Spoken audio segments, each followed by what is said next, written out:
뉴미디어 시대의 탁월한 선택. 팟캐스트 포털 팟빵. 그 어떤 매체보다 충성도 높은 팟캐스트 청취자들에게 여러분의 상품을 광고하세요. 근데 이런 광고 대기업만 하는 거 아닌가요? 저희는 작은 구멍가게인데. 걱정하지 마세요. 팟빵은 상상할 수 없는 적은 비용으로 음성 광고, 배너 광고를 해드리고 있어요. 와, 그럼 어떻게 광고할 수 있나요? 자세한 광고 문의는 이메일 알파벳 ad@팟빵.com이나 전화 026903-9261로 연락주세요. 저도 팟빵에 광고했지 말입니다. 편법과 반칙이 없는 정의로운 나라 함께 만들어 가겠습니까?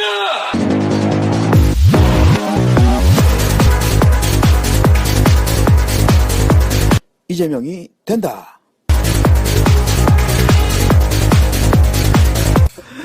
네, 이재명이 된다. 5회 방송을 시작하겠습니다. 자, 지난번에 저희가 이제 4회 방송을 했죠. 정종삼 시의원을 모시고 했는데 아주 반응이 뜨거웠습니다. 자, 그래서 참 지난번에 그 처음 나오신 우리 정 원장님 소감이 어떠셨는지. 예, 저는 지난번에 제가 인터뷰를 받다가 제가 인터뷰를 하게 돼서 굉장히 영광스러웠는데, 우리 이재명 시장님 곁에 계신 분들도 역시 이재명 시장님하고 굉장히 흡사하다는 걸 느꼈고, 또 이 지지자분 성향이나 이 시장님 성향이나 측근에 계신 분들 성향도 굉장히 유사한 점을 발견해서 굉장히 동지를 만난 것 같아서 기뻤습니다. 네. 아주 뭐 유튜브에서 댓글도 반응도 뜨거웠는데 한 번씩 한번 읽어볼까요? 저부터 한번 읽어보겠습니다. 지난번 그 정종삼 시의원님 나온 편이 되게 감동적이다라는 댓글이 많았는데, 잠깐만, 우리 소개도 안 하고 들어갔는데 다시 해야 되겠다. 그냥 지금 소개하고 바로 이어가죠. 네? 네, 소개하고 제재입니다. 예, 안녕하세요, 제재입니다. 예, 안녕하세요, 이과인입니다. 예, 안녕하십니까, 요 부장입니다. 안녕하십니까, 정 원장입니다. 안녕하세요, 참사람입니다. 유튜브 댓글 한번 지난번 방송 읽어볼게요. 선미님입니다. 정종삼 의원님 말씀 잘 들었습니다. 이재명 지지자로서 희망과 용기를 얻어갑니다. 언제까지나 한결같이 시장님 곁을 지켜주십시오. 이재명과 함께 저희 지지자들도 절대 지치지 않고 같은 꿈을 꾸고 같은 가치를 추구하는 세상 만들겠습니다. 이재명이 된다. 화이팅! 네, 저는 된다리입니다. 이재명이 된다? 된다리. 그래서 적당히 좀 할 좀. 그러면 혹시 다른 댓글? 러브데이님입니다. 몰랐던 정책을 이제야 알았네요. 이재명 화이팅. 근본적 개혁만이 주권적인 나라 완성. 예, 저희 방송이 도움이 됐다니 어깨가 으쓱으쓱합니다. 그러게요. 예, 저도 사실은 정 의원님 말씀 들으면서 좀 새롭게 알게 된 사실도 있어서 좋았습니다. 예. 다른 분? 이계철님이 유튜브에서 이제 이재명은 꼭 된다. 왜냐? 60이 되도록 난생 처음으로 정치 후원금을 보낸 유일한 분이기 때문입니다. 본전 생각에 열심히 주변에 경선 참여시키고 있습니다. 꼭 경선 승리하리라 믿습니다. 너무 고맙습니다. 네, 감사합니다.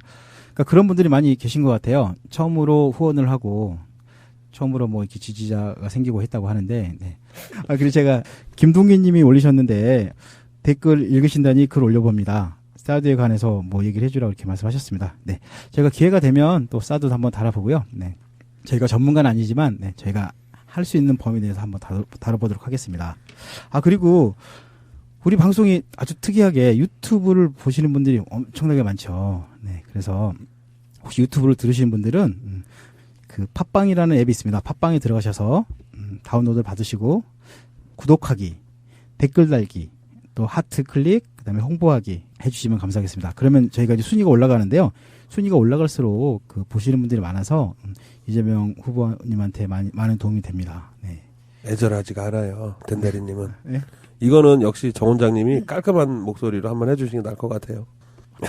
그거 별도로 들어가는데 정 원장이 들어가는 거 알죠? 들어가는 거 알죠? 네. 뭐가 들어가요? 이거 안 들어서 끝까지 못 들었어. 구독하기, 다운로드, 댓글 달기, 하트 뿅뿅. 그거 녹음 녹음 따서 맨 마지막에 나오거든, 계속. 안 들어봤어요? 계속. 본인 방송 안 들었어요? 그러니까 계속 나오는 건 몰랐어요. 그러니까 그 이제 프로그램마다 넣어요 지금. 네, 끝까지 들으시면. 그리고 오늘 또 그 재밌는 뭐 토론이 있었다고 하더라고요. 오마이뉴스가 주최한 인터넷 TV 토론회가 있었죠. 혹시 보신 분 계신가요? 근데 이거 토론이 토론에 대해서 얘기하기 앞서서 월요일 날 오전 10시부터 12시까지 했거든요. 그것도 공중파도 아니고 인터넷으로. 이게 저희 지지자들 보는 입장에서는 거의 보지 말라는 얘기로 솔직한 말로 그렇게 받아들여지거든요. 일반 직장인들 가장 바쁠 시간 월요일 날 오전 10시부터 점심시간 전까지 그렇고 자영업자분들도 그렇고 어쨌든 사회활동 하시는 분들이 다 보기 힘든 시간인데 굳이 찾아서 보기가 힘든 부분이 솔직한 말로 많이 있었고 불만들이 많이 터져 나왔습니다. 개인적으로 민주당이 좀 공정하게 민주당 선관위에서 공정하게 토론 진행해 주셨으면 하는 바람이 있습니다. 네, 저는 이제 일 있어서 못 봤는데 혹시 보신 분 소감 한번 말씀해 주세요. 토론이라는 것의 정의에 대해서 한번 좀 생각을 해봐야 될 것 같더라고요. 원래 이제 토론이라는 것은 어떤 논쟁거리에 대해서 서로 간의 의사를 표현하고 그것에 대해서 상대방의 논점과 그리고 나의 논점이 달랐을 때 그것을 합의를 이루는 과정도 필요할 수 있겠지만 일단은 논점이 어떠냐를 정의를 먼저 확실하게 그 논쟁거리에 대한 입장을 가지고서 그 다음에 대화를 해야 되는데 제가 봤을 때 이재명 시장님은 어떤 논쟁거리에 대해서 명확한 입장을 밝히셨고 그렇지 않은 후보분에 대해서 당신의 입장은 어떻습니까라고 그 의견을 물었을 때 입장 자체를 명확하게 표명을 안 하셨기 때문에 그것 때문에 이재명 시장님께서 계속 반복해서 물어보시면서 다만 이제 거기에서의 태도가 이재명 시장님이 다소 좀 어떻게 보면 같은 당인데 불구하고 조금은 좀 거칠지 않았나 이런 얘기들이 나오시는데 저는 그거는 좀 오해의 소지가 있는 것 같다고 생각을 했어요. 원래 토론이라는 게 저희 같은 지지자들이 일반 국민들이 봤을 때 이게 반상회나 친목회가 아니지 않습니까? 한 나라의 국가 지도자를 뽑는 입장에서 또 지금 나라가 굉장히 어지럽고 혼란스러운 상황에서 정말 어떤 정책과 어떤 철학과 어떤 신념을 갖고 있는지 정확하게 알아도 사실 그거를 정확하게 국민들한테 전달을 해도 나중에 거짓말하는 정치인들이 많은데 정치인들의 언어라는 거에 대해서 저도 다시 한번 생각을 해봤어요. 맞습니다. 예. 예.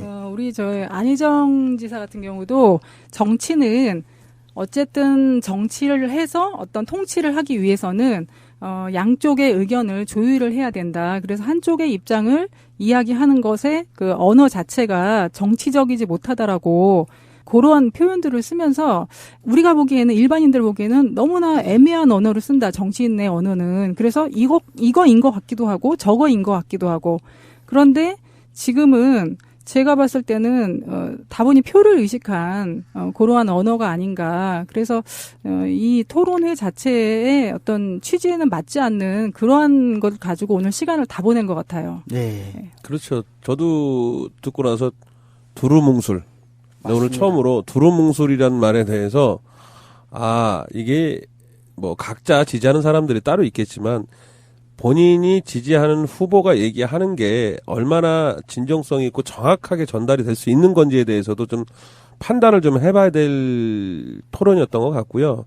이런 토론이라면 솔직하게 제가 누구를 지지하고를 떠나서 이런 토론이라면 굳이 의미가 없지 않겠느냐라는 생각을 한번 하고요. 이런 내용들이 인터넷이 아닌 공중파가 나서서 빠른 시간 안에 어차피 예약은 돼 있으니까 빠른 시간 안에 보여진다면은 서로의 어떤 선명성이라든지 그런 부분들이 정확하게 나오지 않을까라고 예상을 해봅니다.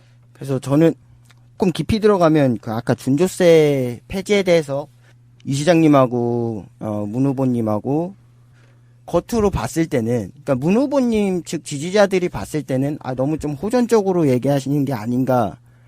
문재인 대표를 성역으로 생각한다면 이재명 시장의 토론 태도가 조금 나쁘다라고 얘기할 수도 있었던 부분이 있었던 것 같은데 우리 같은 일반 국민들이 알 권리가 있거든요. 근데 이 준조세 얘기는 전부터 굉장히 논란이 많았어요. 왜냐하면 말씀을 조금 정확하게 전달을 안 해주시고 재벌의 분담금을 법정 분담금을 아예 폐지를 해서 친재벌적인 정책을 하신다는 건지 저번 토론에서 첫 번째 토론에서 뭐라고 하셨냐면 결국은 그러면은 왜 법인세를 자꾸 순서를 뒤로 돌리시냐라고 물어보니까는 그 얘기는 명확하게 안 해주시고 조세 부담률 소득세 1%만 올려도 15조 정도는 재원 마련을 할 수 있다라고 했거든요. 그래서 이제 결국은 이재명 시장님도 결국 서민들한테 세금을 더 걷는다는 거 아닙니까? 라고 이제 얘기를 한번 거기서 정확하게 마무리가 안 됐었는데 그래서 여기서 다시 한번 명확하게 그 문재인 대표님 워딩을 가져와서 정확하게 물어보신 거거든요. 이렇게 말씀하신 게 맞습니까? 근데 그거에 대해서 또 저번에 얘기했는데 그 얘기를 뭘 자꾸 꺼내냐는 식으로 말씀을 하시는데 사실 제가 봤을 땐 그러면 안 되거든요. 일반인 우리 국민들은 준조세에 대한 어떤 뭐 정의나 그런 것들이 정확하게 확립이 안 된 상태에서 뭐 이 준조세라는 단어 자체도 뭐 정경련에서 나왔다는 말도 있고 자꾸 논란이 있으니까는 그거를 정확하게 짚고 넘어갔으면 좋겠는데 이거를 애매하게 자꾸 어물쩍 넘어가려고 하는 그런 느낌이 있었기 때문에 이재명 시장님도 우리랑 같은 마음으로 정확하게 말씀을 해주셔라. 그러니까 민주당 경선 토론의 그 취지는 그 시간 2시간 동안 국민들이 오마이TV를 보면서 또는 이제 뭐 댓글도 달고 전화 참여도 했지 않습니까? 네. 경선 토론의 의미는 어떠한 후보가 어떠한 생각을 가지고 있어서 그것에 대해서 경선에 참여하려는 또는 이제 나중에 대선 후보를 선택하기 위해서 국민들이 즉 주권자들이 이 사람에 대해서 명확하게 알게 하기 위한 시간이라고 생각을 해요. 그럼에도 불구하고 그 알고 싶은 그러한 것들에 대해서 명확하게 내보이지 않고 좀 이런 것도 같고 저런 것도 같고 판단하지 못하게 했다는 것 자체가 국민의 어떤 주권 행사에 대해서 좀 수동적인 방해행위일 수도 있다고 저는 생각을 하거든요. 그래서 지금 그나마 이제 댓글 참여를 하고, 그 다음에 카카오톡 전화로 해서 또 이제 질문까지 했는데요. 질문에 참여하신 분들이 보면 제가 좀 고무적으로 봤던 것은 젊은 분들이었어요. 그리고 물어보시는 것도 청년에 대한 어떤 취업이라든가 이런 부분들, 자영업자 대책들, 네. 또 한 분은 또 이재명 시장님 지지라고 밝히시지 않았습니까? 예. 반갑더라고요. 네. 그리고 또 처음에 최성훈 후보님께, 문재인 후보님 도우러 오셨냐라고 네. 했을 때도 밑에 댓글들이 거시기 아니냐. 네. 그래서 결과적으로는 경선에 참여하는 능동적인 분들은 젊은 분들이 많고, 30대가 많다고 하시더라고요. 그리고 그 중에서도 또 어떤 본인의 의사를 명확하게 표시하시는 자영업자라든가 취준생분들이시라든가 이런 분들은 대부분 우리 이 시장님 지지자 쪽이 아닐까 하는 그런 고무적인 생각이 들었습니다. 예, 그리고 안희정 후보에 대해서 한마디, 저는 다른 거는 그분 평소에 그냥 하시던 대로 그냥 하셨던 것 같아서 기대한 거 이상 이하도 아니었는데, 뭐라고 하셨냐면 특정 후보를 마치 친재벌 정책을 펴려고 하는 후보처럼 매도하는 거는 우리 하지 말자는 식으로, 그거는 이재명 시장님을 정확하게 겨냥을 해서 그렇죠. 마치 네. 선생님이 아이를 네. 가르치는 식으로 네. 그렇게 저는 그분 말씀하시는 게 항상 왜 저 사람은 우리랑 가르치시는. 자꾸 선생질을 하려 그럴까? 왜 국민이 자기보다 똑똑하다고 생각하지 못하고 자신이 통치하려고 그러고 지도자로서 군림하려고 하는 그런 태도를 많이 보이고, 그런 느낌을 저는 솔직한 말로 많이 근데 받거든요. 오늘 저는 좀 깜짝 놀랐던 게 안희정 지사의 토론 태도에서 그 전까지만 해도 약간은 문재인 후보하고 대립각을 세우면서 내가 돼야 되겠다라는 강한 의지를 표명하셨는데, 지금은 약간은 조금 꼬리를 내리시고 네. 문재인 후보님을 좀 옹호하시는 듯한, 나는 일단 안 될 것 같으니까 저쪽으로 가야 되겠다라는 그런 어떤 포지션을 조금 이동하신 것 같은 느낌을 받았어요. 예, 그래서 오늘 그 댓글들도 보면은 그런 댓글 되게 많이 보였어요. 맞습니다. 물론 예. 보고 싶은 댓글만 제 눈에 보일 수도 있는데, 이거 3대1 토론 아니냐. 맞습니다. 3대1 토론 같다는 느낌을 되게 많이 받으신 것 같더라고요. 그래서 오늘 이렇게 보면 안 지사가 솔직히 한편으로 전공 자체가 철학이다 보니까 얘기가 평소에도 많이 어렵거든.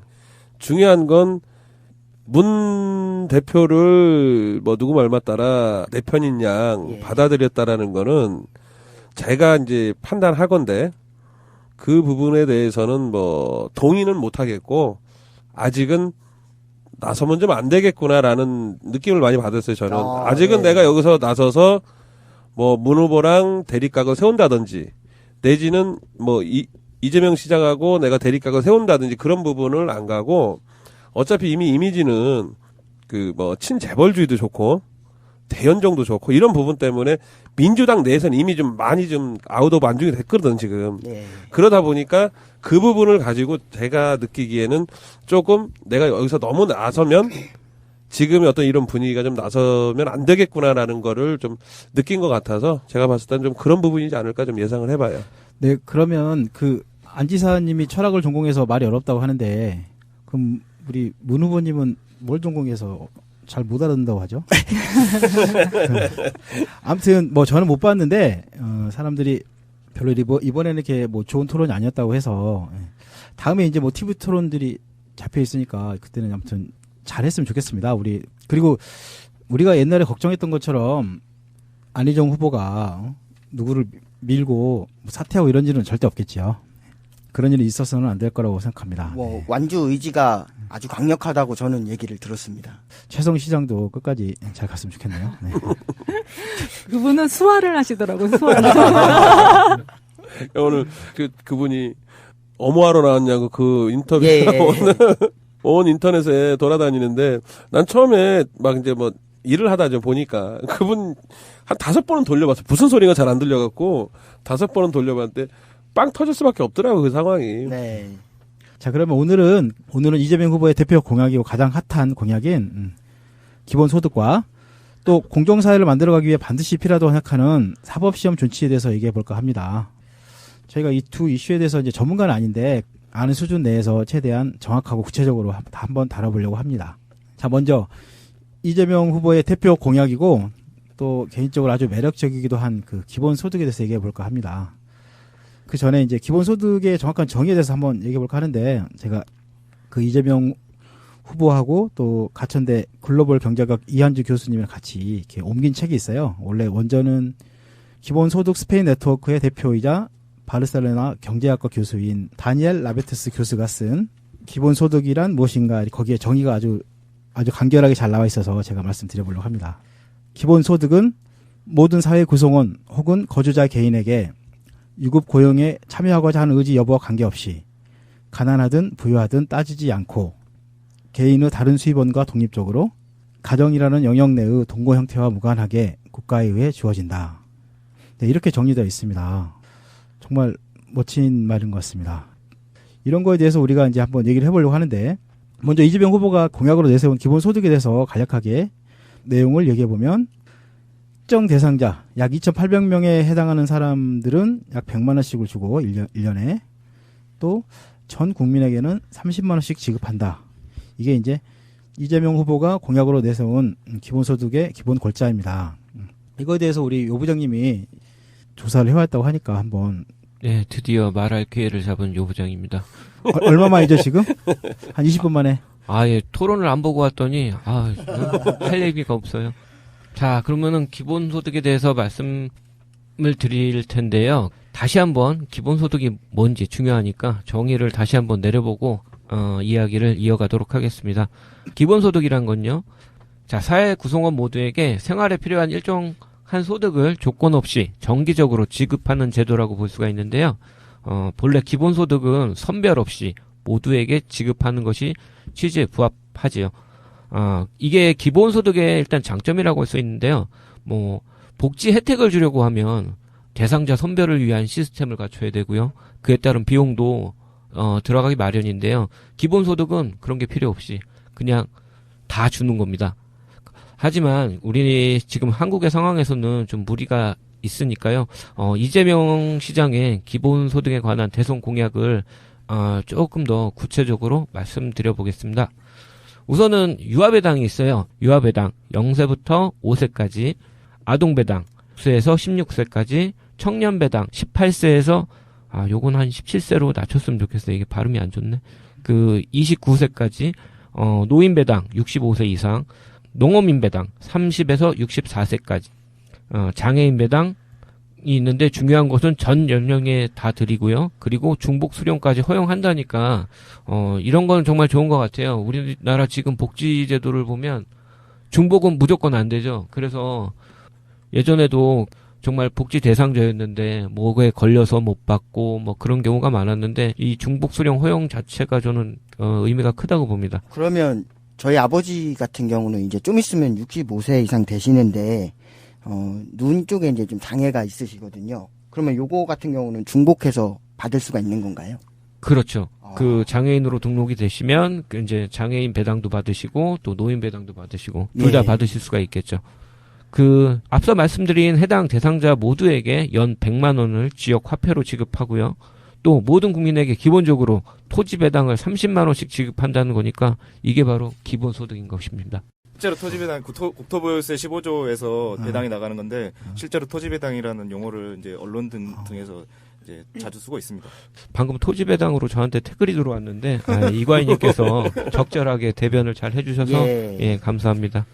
그래서요. 네. 예, 자, 얘기 이어갈게요. 잠깐 네. 끊겼는데, 많은 분들이 이렇게 지급하는 것을 보고, 좀, 우리나라 현실에는 좀 어렵지 않을까, 뭐, 가능하냐, 이렇게 물어보실 수도 있는데요.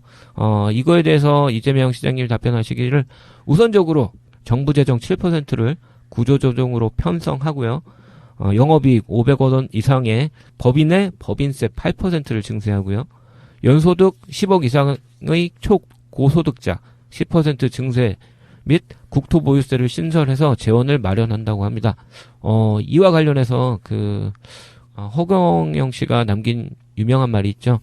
예산이 부족한 것이 아닙니다. 국가에 도둑놈이 너무 많은 것입니다. 요거는 우리 발언한 거 인터넷에서 한번 찾으셔서 이 생생육성으로 한번 깔아주시면 감사할 것 같아요. 허경영 씨가 이런 말도 했군요. 예, 실제로 저희 정부 예산의 7% 정도면 28조 원 정도가 되고요. 그리고 국토보유세 같은 경우는 아까 말씀드렸는데 15조 정도로 지금 보고 있고요. 그리고 저희 2014년 기준으로 대한민국의 사회복지 지출이 GDP 대비 10.4% 정도인데요. 이게 저희가 OECD 가입 국가 아닙니까? OECD 평균의 절반밖에 미치지 않는 수준이라고 하니까요. 충분히 저희가 구조조정을 통해서 재원을 마련할 수 있다고 봅니다. 네, 그러니까 지금 저렇게 전체 국민들한테 증세를 안 해도 아까 말한 7%의 구조 조정 그러면 400조로 잡으면 28조잖아요. 네. 28조 조정만 잘해도 100만 원씩 줄 수 있고 그다음에 뭐 법인세나 뭐 연소득 10억 원 이상의 초고소득자에게 증세만 해도 하고 그다음에 토지세를 조금만 걷어들인다면 그 예산을 충분히 마련한다는 건데 제가 그거 관련해서 한 가지 또 얘기를 해보면 나라살림연구소라는 곳에서 정창수 소장 외에 3인이 책을 냈는데 최순실과 예산 도둑들이라는 책이 있어요. 거기에 나온 얘기를 하나 해보면 그 전에 이분들을 잠깐 소개를 해보면 어떤 분이냐면 이제 김원준 총수가 이런 얘기를 했죠. 변태라고. 우리나라 예산이 한 10만 페이지가 된대요. 10만 페이지가 되는데 그 자료들을 매년 꼼꼼히 분석을 해가지고 거기에 대한 예산이 어떻게 쓰고 있는가 이런 걸 분석하는 사람들입니다. 근데 10만 페이지라고 하면 어마어마하잖아요. 근데 그걸 보면서 쾌락을 느낀다고 하더라고요. 그래서 진짜 변태죠. 농담입니다. 네. 그러면은 우리 숫자만 안 빠지는 분이 또 있는데 잠깐 얘기해 보면 우리 이과인님도 있잖아요. 이과인님도 맨날 숫자랑 싸우죠. 예, 뭐 인공지능 관련해서 이제 좀 연구를 하고 있는데요. 기본소득 얘기가 나와서 하는 말인데 인공지능이 요즘 이제 핫 이슈가 되고 있지 않습니까? 작년에 알파고하고 이세돌 선수 간의 대국도 굉장히 큰 이슈가 됐었고요. 실제로 작년 1월달 세계 경제 포럼에서 발표된 일자리의 미래 보고서에 따르면 인공지능으로 인해서 생성되는 새로운 일자리가 한 200만 개 정도 되는데 사라지는 일자리가 710만 개 정도 된다고 합니다. 향후 5년간. 그렇게 되면 500만 개 이상의 일자리가 사라지는데 여기에 따른 실직자들이 많이 생길 것이고요. 실제로 우리 한국고용정보원에 따르면 향후 이제 한 10년간 1,800만 명 정도가 인공지능으로 인해서 실직을 하게 되거든요. 거기다가 인공지능에 대한 직업 대체율을 보면 청소원, 택배 배달 기사, 뭐 정육원 이런 저소득 직종에 집중이 돼 있더라고요. 그래서 더욱더 실직에 대한 문제가 커질 것이고 그래서 우리가 더욱더 기본소득을 해야 되는 것이 아닌가 하는 생각이 듭니다. 아니 그것도 있는데 숫자랑 싸우면 쾌락을 느끼나요? 쾌락을 못 느끼시죠? 네. 숫자랑 싸운다고 해서 쾌락이 느껴지는 건 아니고요. 네. 방금 설명해 드렸던 것처럼 뭐 고용정보원의 데이터 같은 경우에도 제가 말씀드린 직군들이 그 인공지능으로 인한 대체율이 80% 이상이 되는 직종들만 말씀드린 거거든요. 이런 식으로 저는 이렇게 숫자가 들어간 데이터를 봐야지 안심이 되더라고요. 변태 많네. 그러니까 지금 말씀하신 대로 진짜 문제는 이겁니다. 경제는 계속 발전하고 있어요. 예, 경제는 성장하고 있는데 점점 일자리는 줄어들고 뭐 양극화는 더 점점 심해지고 있는 거잖아요. 그렇기 때문에 어떤 이런 기본소득이 받쳐주면서 모두가 최저 이상의 생활을 할 수 있게 만들어준다는 거죠. 아까 그래서 그 책을 다시 들어가 보면 이 책에 이제 이런 얘기가 나옵니다. 그 박근혜와 최순실 일당이 이제 국정을 농단했잖아요. 그래서 이제 박근혜가 탄핵까지 당한 상태인데 거기서 이렇게 예산을 어떻게 빼돌렸는가 이런 얘기가 나와요. 근데 이제 지금 다 분석한 건 아니라고 하지만 지금까지 분석한 것만 봐도 1조 4천억 원을 K스포츠재단과 미르재단 등을 통해서 챙기려고 했다고 합니다. 물론 다 챙긴 건 아니겠죠. 뭐 하다가 들켰으니까. 그리고 또 우리가 너무나 잘 아는 그 이명박의 4대강 사업비가 최소 20조 원이었고요. 그다음에 뭐 자원 외교 비리, 방위 산업 등. 그러니까 이런 것들만 잘 아끼고 잘 단속을 한다면 아까 말한 그런 예산들은 증세를 전 국민적으로 하지 않아도 충분히 예산은 있다고 보는 겁니다. 그리고 이제 뭐 지난번에 한번 얘기했지만 이재명 후보가 모 신문에서 이런 인터뷰를 했습니다. 성남시 행정을 하면서 예산을 이제 절감하자고 해서 맨날 했던 가로수 정비 사업에 25%를 삭감을 했습니다. 그럼 25%를 삭감했으면 상당히 큰 돈인데 잘 안 돌아갈 것이라고 걱정을 했지만 아주 원활하게 잘 절감을 해서 돌아갔다고 합니다. 그러니까 이게 가끔 사람들이 성남시는 예산이 넘치는 도시 아니냐, 분당에서 거치는 세율도 굉장히 높고, 근데 이게 되게 어떻게 보면 잘못 알고 있는 게 기초단체 차원에서 이 정도 예산을 아끼는 게 국가 예산을 조정해서 이만큼 재원 마련하는 것보다 훨씬 어려운 거거든요.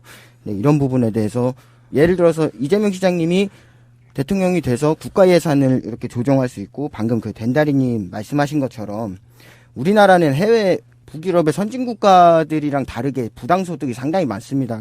실제로 그 박근혜 대통령도 지하 경제를 양성화시킨다고 해야 되는데 활성화시킨다고 해가지고 실질적으로 잡히지 않는 그런 부당소득들, 그리고 뭐 방금 최순실 말씀하셨던 부정 축적한 그런 재산들 몰수한다는 그런 니코법도 시행을 한다고 하시지 않았습니까? 이재용이나 뭐 정의선, 신동빈, 최태원 이런 재벌들이 부정 축적한 재산들 이런 것들만 제대로 잘 환수를 범죄로 축적한 이런 나쁜 재산들을 잘 환수만 해도 기본소득 재원 마련은 다른 나라보다 우리나라가 훨씬 더 좋은 조건으로 재원 마련을 할 수 있고 좀 더 건전하게 전 국민에게 기본소득을 배당해 줄 수 있다.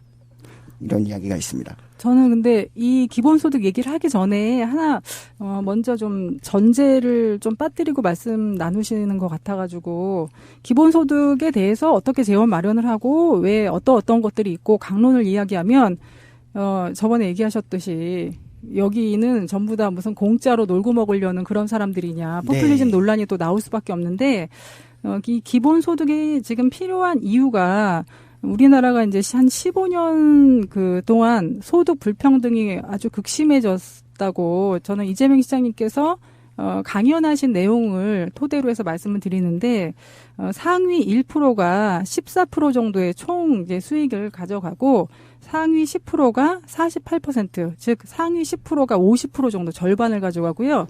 하위 50%가 전체의 5%, 4.8% 정도의 수익을 가지고 지금 살아가고 있습니다. 네. 이런 소득 불평등으로 인해서 아까 말씀하셨던 이제 뭐 인공지능 이야기 하셨잖아요. 그러면 4차 산업혁명의 어떤 물결이 다가오면 노동에서 소외되는 계층들, 또 약자들, 이런 사람들을 어떻게 같이 끌고 나가느냐. 이것이야말로 사회 통합이지, 우리가 뭐, 지금 뭐, 안 지사님 같은 분들이 얘기하시는 대연정 이런 것들은 사실 정치권의 이야기고, 네.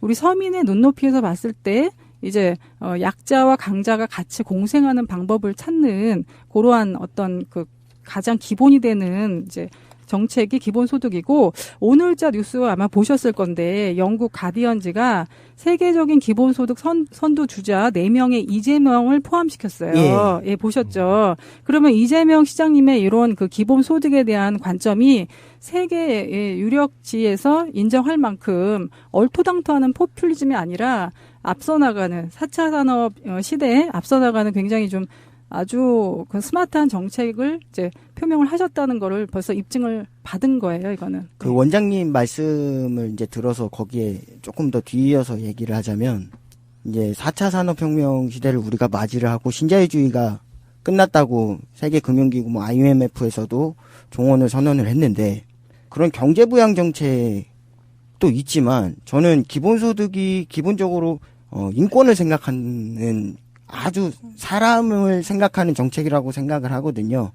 성남시에서 실제로 이재명 시장님한테 되게 감동을 받았던 게 뭐냐면 그 생리대 지원 사업을 하실 때 그냥 필요한 사람한테 나눠주는 정도에서 끝나는 게 아니라 학생들이 솔직히 그 보건소 와서 받아간다는 자체가 좀 창피할 수 있고 그런 것까지도 배려를 해서 택배로 보내주셨단 말이죠. 그러니까는 이 기본소득이라는 거는 사회적으로 소외된 계층을 가난을 입증해야 되는 그런 수치스러움을 안겨주지 않고 기본적으로 그분들까지도 공동체로서 같이 살아갈 수 있는 정말 친사람적인 어떤 후보님 말씀대로 사람이 먼저다라고 하는 것처럼 사람을 생각하는 그런 정책이라고 저는 생각을 합니다. 중요한 건 이제 경제가 지금의 어떤 발전 가능성에 대한 부분이 굉장히 지금 전반적으로 전 세계가 경기가 불황인 건 맞는데 불황을 타개할 만한 큰 이슈가 없어요. 하지만 이걸로는 기본소득이 배당이 된다면 잘 아시겠지만 경제가 그 순환하게 돈이 뭐 누가 벌든 안 벌든 간에 일단은 순환적으로 돈이 동맥경화 뚫리듯이 쭉쭉쭉 돌려간다면 나라 발전의 기본적인 틀은 될 것 같아요. 다만 3년이 됐든 5년이 됐든 간에 물론 하자마자 바로 시작할 수는 없어요. 틀도 잡아야 되고 그럼 제 생각은 길면 한 3년 후 뭐 짧으면 2년 후에 시작할 텐데 그 이후에 뭐 2년이든 3년이든 돌아간다면 우리나라의 어떤 기본적인 발전 가능성은 있지 않겠느냐. 많은 도움이 될 것 같아요. 네, 그러면 보통 이제 그런 얘기도 있잖아요. 뭐 복지 포퓰리즘이다 이런 말도 있고 한데 그거에 대한 생각은 어때요? 아, 참, 기본소득이 이게 복지의 증진이라고 볼 수 있는데요. 또, 복지하면은 저희도 몇 년 전부터 이슈가 많이 됐는데, 복지하면은 복지 포퓰리즘이다. 복지하다 망했다. 망한 나라 많다. 뭐, 몇 년 전에 이제 유럽발 금융위기가 있으면서 스페인, 그리스 등이 복지하다가 망하지 않았느냐, 반문하실 분들도 계실 것 같은데요. 몇 년 전에도 보수 언론에서 스페인이 복지하다가 망했다고 선동을 많이 했었죠. 그러면은 저는 그 얘기 들을 때 한번 글을 쓴 기자분한테 이렇게 물어보고 싶었어요. 그리스, 스페인이 복지국가예요? 아니, 그들 나라가 언제부터 복지국가였어요? 혹시 축구는 잘해요. 뭐 아시는 분 있으세요? 뭐 그리스나 스페인에 대해서? 몰라요. 가보고 싶어요. 네. 자, 그러면은 제가 왜 이거 올려야 되는 거야? 왜 그래? 아, 부끄럽게. 저기 한번 가보세요. 가면 스페인 가면은 백수천지고요. 청년 실업률이 거의 50%입니다. 그 나라는. 얘기를 이어가면 우리가 말하는 복지국가의 기준은요. 보통 GDP 대비 전체 사회 공공지출 부분에 지출하는 비율을 산출해서 그 비율이 높은 나라들을 흔히들 복지국가라고 합니다. 여기서 공공지출 부분이 어떤 거냐면요. 국방, 치안, SOC, 사회 간접자본이죠. 가족, 노동복지 등에 지출하는 비용을 말하는 건데요. 여기서 실질 복지 비용이라고 할 수 있는 것은 가족과 노동과 그러니까 인간에 대한 공공지출이 실질적 복지 지출이라고 볼 수 있는데요. 우리가 알고 있는 이 복지국가들, 뭐 서유럽 국가, 독일, 프랑스, 북유럽, 뭐 핀란드, 덴마크, 스웨덴, 자, 이들 나라들이 공공 부분에 지출하는 비율이 GDP의 25%에서 30% 정도 되고요. 그 안에서 이제 독일과 프랑스 정도가 실질 복지 지출이라고 할 수 있는 가족, 노동 공공 지출이 15%에서 20% 정도고요. 스웨덴 같은 북유럽 국가들이 약 30% 정도로 높은 비율을 가지고 있어요. 그래서 복지국가라는 얘기를 하는 건데요. 그럼 우리나라는 어느 정도 될 것 같아요? 우리 재진님. 뭐 아까 저 이과인님한테 잠깐 들었는데 10.3%. 네, 2011년 자료 기준으로 보면 우리나라는 GDP의 한 8% 정도가 공공 비용에 지출하고 있다고 합니다. 예. 몇 해 전 유럽 경제 위기를 몰고 왔던 그리스와 스페인은요, 전체 공공사회 지출 부분은 GDP의 약 17% 정도 지출하고 있고요. 문제는 그 실질적 복지 지출이라고 할 수 있는 노동과 가족과 관련 공공 지출은 그리스가 5% 수준밖에 안 됩니다. 이 수치감 놓고 봐도 그리스나 스페인은 복지 국가라고 할 수가 없죠. 그리고 복지하다 망한 나라는 없습니다. 복지가 많은 나라일수록 더 잘 사는 나라가 많고요. 그러면 썰전이나 이런데 나오시는 그 전원책 변호사님 맨날 복지하다 망했다 그러고 김무성 이런 사람들 그 얘기는 다 개뻥이네요. 예, 제가 말한 얘기 요거 데이터 갖다 주시고 읽어주시면 됩니다. 알겠습니다. 개뻥입니다. 그래서 이제 좋은 말씀 많이 들었는데 저는 실질적으로 자영업을 하다 보니까 우리가 받을 수 있는 기본 배당이 우리한테, 그러니까 자영업자뿐이 아니고 지역 경제가 얼마나 살아날 수 있는지에 대한 부분을 절실히 보여주고 있는 거예요. 엊그제도 우리 지난번 방송에도 얘기를 했지만, 청년이 몇 년 만에 신선한 과일을 처음 사 먹었다는 얘기 듣고 가슴도 아팠지만, 거꾸로 얘기하자면 그 사람은 3년 동안 신선한 과일을 안 샀다는 얘기예요. 그러니까 앞으로는 신선한 과일을 사고, 우리가 먹을 수 있는 것도 자주는 못 먹겠죠. 100만 원 사실 해봐야 1년 나누면 한 달에 10만 원도 안 돼요, 사실은. 예. 근데 이제 그게 상품권으로 왔을 때 그 상품권이 내준 전체적인 자 대비해서 지역적으로 상품권이 돌아간다 그러면 제가 봤을 땐 지역 경제는 충분히 살릴 수 있을 것 같고요. 저도 대단히 환영하는 바입니다. 또 처음처럼 자영업자이시잖아요. 네네. 그렇다면은 이제 자영업자들 입장에서는 그 동네 경기도 이렇게 살아날 거라 이렇게 좀 기대도 하실 수 있을 것 같아요. 많이 기대를 하고 있죠. 그래서 저도 이번에 경선 참여를 많이 시켰는데 그 시킨 근본적인 어떤 그 스킬은 기본 배당. 이걸 가지고 대부분 주위에 장사하시는 분들한테 말씀을 드렸더니 당연히 해야 되지 않냐고. 그러면서 방산 비리, 4대강 비리 이것만 안 해도 충분히 우리 자식들, 우리들, 노인들, 장애인들 다 받을 수 있다고 얘기를 했더니 대부분에 계신 분들이 고맙다고, 이런 거 알려줘서 고맙다고, 진짜 담배도 사줬어요. 담배도 사고 일찍 죽으라고 담배도 사주고 그러는데 제가 봤을 때는 이런 부분들이 많이 아직 몰라요. 사람들이 모르더라고요. 좀 알아서 또 많이 알려서 이재명 시장이 앞으로 나왔을 때라든지 앞으로 어떤 그 복지 정책을 펼칠 때 박수를 받을 수 있도록 우리가 많이 알려야 될 것 같더라고요. 자, 지금까지 이제 여러 얘기를 들었는데, 지금 처음처럼 님도 말씀하셨듯이, 지금 우리나라 노동소득은 점차, 줄어들고 있는 추세이고요. 그런 면에서 본다면, 기본소득과 같은 이런 복지정책은 현재 우리나라의 상황에서 꼭 필요한 제도라고도 할 수가 있겠습니다.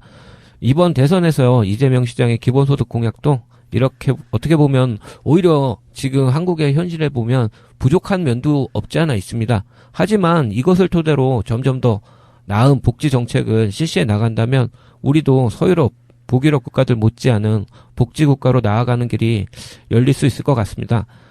또한 이재명 시장의 공약 이행률이 무려 96%입니다. 우리 다 이재명이 한다는 거 알고 있지 않습니까? 네. 자, 오늘 청취해 주시는 그 청취자 여러분들도 이 방송 들으신 이후에 꼭 이재명 시장의 이 기본소득 공약을 주변에 널리 전파해 주시면 감사하겠습니다.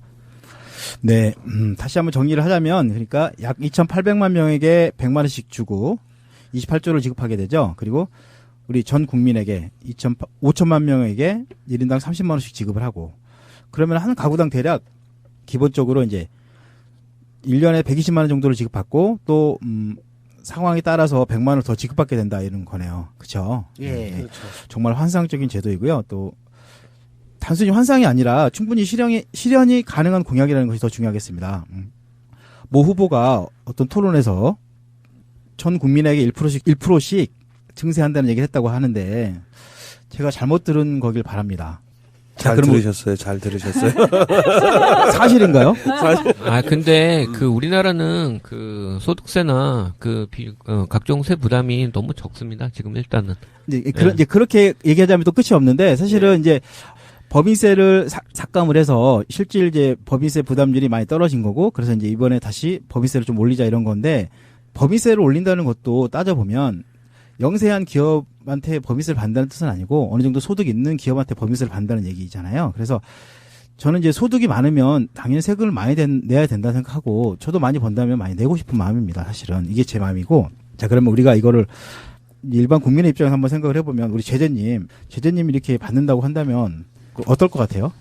저는 일단 처음에는 이제 기본소득이라는 거를 조금 관심이 있었으니까 뭐 한 달에 50만 원, 100만 원 정도 받으면 얼마나 좋을까 이렇게 생각을 했는데 보니까 연 100만 원 혹은 연 130만 원 정도라고 얘기를 하셨어요. 그래서 뭐 왜냐면 이게 저쪽 진영에서는 포퓰리즘이라고 공격을 하는데 또 굉장히 좌측으로 가면은 그게 무슨 기본소득이냐 이렇게 말씀하시는 분들도 있거든요.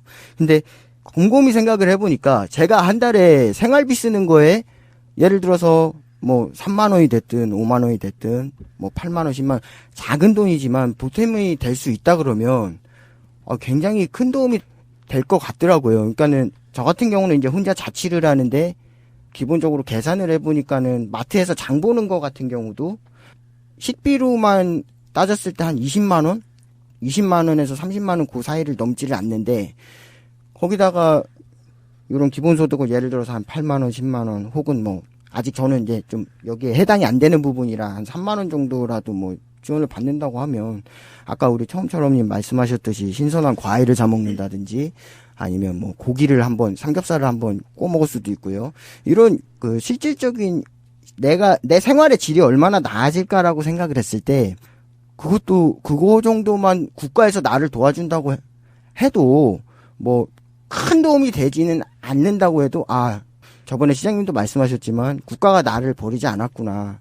국가가 나를 배려해주고 있구나라는 그 마음이 들 것 같아서 너무 행복할 것 같고요. 저는 기본적으로 일단은 사회적 반발심이나 이런 것 때문에 한 번에 뭐 월 30만 원, 월 40만 원, 월 50만 원 혹은 뭐 월 100만 원 이렇게 하는 거는 어려울지 몰라도 지금 사실 진보 진영의 수많은 경제학자들이 뭐라고 했냐면 우리나라에서 기본소득을 논하는 것 자체가 진보 정권, 민주 정권이 2번 이상은 집권을 해야 그때부터 얘기가 조금씩 나오지 않을까라고 많은 사람들이 전망을 했거든요. 근데 저는 이재명 시장님이 너무 고마운 게 우리 사회에 특히 이 신자유주의 낙수 효과가 완벽하게 실패했다고 하는 이 사회에서 기본소득이라는 의제를 던져주었다는 자체, 기본소득이라는 화두를 이 사회에 던져주었다는 자체가 너무 고맙고요. 지금 보수 진영, 저는 보수라고 생각하진 않지만 새누리당 그쪽 자유당 의원들도 몇몇 의원들은 긍정적으로 기본소득을 이야기하고 있거든요. 이런 부분에 있어서 정말 만약에 저는 그렇게 생각하지 않지만 이재명 시장님이 당선이 안 돼도 이 정책, 이 의제를 우리 사회에 던져준 것만 해도 너무 감사하게 생각을 합니다. 그 이재명 시장님께서 말씀하신 기본소득이 여타의 기본소득하고 약간 다른 점이 지금 성남시에서 하고 있는 게 지역 상권 활성화를 위한 네. 지역 상품을 구입할 수 있는 그런 것들, 즉 이 돈을 가지고 해외에 나가서 쓴다거나 다른 목적으로 사용하지 못하게 하는 거. 저는 그게 굉장히 좀 혁신적이라고 생각을 하는데요. 반드시 한 번은 쓸 수밖에 없는 거죠. 지금 말씀하셨듯이 자 그러면은 과외돈이 들어온 거잖아요. 내가 원래 소득이 아닌 돈이 네. 지금 말씀하셨는데 뭘 하겠다 하실 그 저축하겠다는 아니시잖아요. 맞습니다. 즉 예상치 못한 돈이 들어왔을 때 반드시 쓸 수밖에 없잖아요. 우리가 그리고 상품권을 또 지급이 되니까. 그래서 아까 이제 우리 처음처럼님도 자영업자라고 하셨는데 자영업자의 상권 활성화 이런 것들에서 소득 증진이라 뭐 굉장히 좀 저는 혁신적으로 경제를 살릴 수 있는 밑거름이 된다고 그런 점이 좀 특이사항인 것 같아요. 여기서 원장님 말씀하셨으니까 이건 제가 한번 상상을 해보는 건데 이 정책이 만약에 성공적으로 전 국가적으로 안착이 된다면 그러면은 이 기본소득에 대해서 영세사업자들이나 그러니까는 소득층이 굉장히 낮은 취약계층은 환영할 만한 일이지만 중산층이나 노동자들에게는 증세를 해야 되기 때문에 증세에 대한 반발심이 굉장히 있거든요. 근데 그 반발심을 지역화폐라는 이 지역 상품권 때문에 자신에게 그 이득이 돌아올 수 있는 거를 한번 증명이 된다면 증세에 대한 반발심도 많이 없어지면서 결론적으로 전 국민 기본소득으로 갈 수 있는 그런 교두보가 되지 않을까 그렇게 생각을 합니다. 그 증세라는 부분에서 반발심을 말씀하셨는데 실제로는 이제 그 토지세 부분인데 토지세를 건다고 하면 95%는 본인이 낸 세금보다 훨씬 더 많이 받게 되는 거니까요. 그런 반발심은 없을 것 같아요. 지금 이런 기본소득이 우리가 이제 정말 꿈만 꾸고 있다고 생각할 수 있는데 실제로 시행되고 있는 곳이 있죠. 네. 거기 어딘가요? 알래스카죠. 알래스카요. 네, 알래스카죠. 알래스카주는 이제 미국의 알래스카주는 2000년에 모든 거주자에게 총 $2,000를 기본소득으로 제공했다고 합니다. 그럼 여기 이제 잠깐 읽어보면 최근 수십 년 동안 미국에서는 가장 부유한 사람들을 중심으로 부의 재분배가 이루어져 온 반면 알래스카주는 이와 정반대로 미국에서 가장 평등한 주로 가는 방향을 택했다고 합니다. 네, 물론 알래스카주의 기본소득 재원 마련 방법과 우리가 생각하는 방법은 다를 수는 있겠습니다. 하지만 실제로 시행되고 있고 또 우리에게도 분명히 실현 가능한 제도라고 생각합니다. 그래서 타고도 너무나 환상적인 이 기본소득을 널리 알려서 이게 앞으로는 토론에서는 이런 얘기가 많이 다뤄졌으면 합니다. 자, 오늘 그 기본소득에 대해서 얘기 나눠봤는데 어떠셨는지요? 그 기본소득에 대해서 도입 취지에 대해서 뭐 복지 차원이라든지 성장 차원이라든지 여러 가지 측면에서 우리가 살펴봤는데 네. 역시 기본소득은 그 이름대로 기본권이 아닌가. 뭐 19세기에는 노예 해방, 신분제도 폐지가 있었고 20세기에는 투표권 확대가 있었다면 이제 21세기에는 기본소득이라고 할 수 있지 않나. 그거를 우리나라가 앞서서 해 나간다면 정말 행복할 것 같습니다. 우리라고 맨날 뭐 유럽한테 끌려다니지만 말고 정말 우리나라가 전 세계 트렌드를 주도할 수 있는 이 기본소득을 성공적으로 치러내서 제일 먼저 안착할 수 있는 그런 멋진 나라가 됐으면 좋겠습니다. 저도 한 말씀 덧붙이자면 이거는 기본소득이라는 개념보다 우리의 권리라고 생각을 했으면 좋겠어요. 이 네. 권리를 찾을 수 있는 기회가 빨리 왔으면 좋겠습니다. 저는 이 시장님 지금 토지 같은 경우에 공공의 어떤 그런 소유권을 그런 개념을 좀 갖고서 접근하시는 것하고 기본 소득이라고 그래서 이것을 그냥 무상으로 뭔가 나눠주는 것이 아니라는 거, 경제 활성화를 위한 마중물 같은 것이라는 것에 대해서 좀 포커스를 맞췄으면 좋겠습니다. 네, 오늘은 기본 소득에 대해서만 다뤘고요. 뭐 사실 존치는 다음 시간에 다뤄보도록 하겠습니다. 네, 오늘 수고 많으셨습니다. 예, 수고하셨습니다. 수고하셨습니다. 감사합니다. 이 방송을 들으신 분들은 구독하기, 다운로드, 좋아요, 댓글 달기, 하트 뿅뿅 꼭 부탁드립니다.